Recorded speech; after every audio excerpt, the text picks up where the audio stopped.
নতুন এক সূর্যোদয় হবে, স্পষ্ট ঘোষণা করতে চাই। আর যদি একটা গুলি চলে, হেফাজতে ইসলাম বাংলাদেশ ঘরে বসে থাকতে পারবে না। আমার সন্তানের লাশ নিয়ে আমরা কবরস্থানের দিকে যাব না।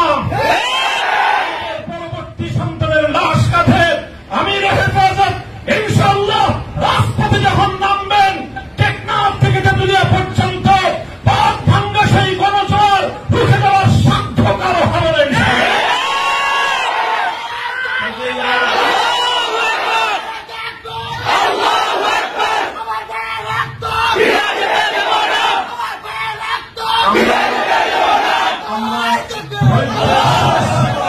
করেছি পরিস্থিতি এভাবেই যদি চলতে থাকে, আর যদি আমাদের দেশের জনগণের নিরাপত্তার দায়িত্বে নিয়োজিত আইন শৃঙ্খলা রক্ষাকারী বাহিনী বুলেট যদি আর বন্দুকের নল থেকে আরেকটি বুলেট ছুড়ে, তাহলে বাংলাদেশের পরবর্তী গণ অভ্যুত্থান অবশ্যম্ভাবী হবে।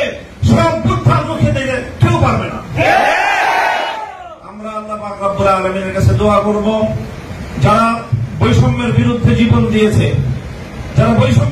জীবন দিয়েছে, অত্যাচারীর হাতে যাদের প্রাণ গিয়েছে, তারা নিঃসন্দেহে শাহাদাত বরণ করেছে। কাজেই সেই শহীদদের আত্মার মাগফিরাত শুধু নয়, বরং শহীদদের শাহাদাতের কবুল হওয়ার জন্য আমরা দোয়া করবো আল্লাহর কাছে।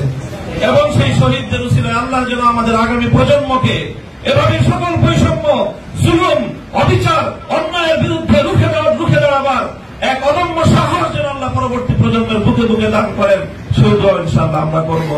আখিরু দাওয়ানা আলহামদুলিল্লাহি রাব্বিল আলামিন।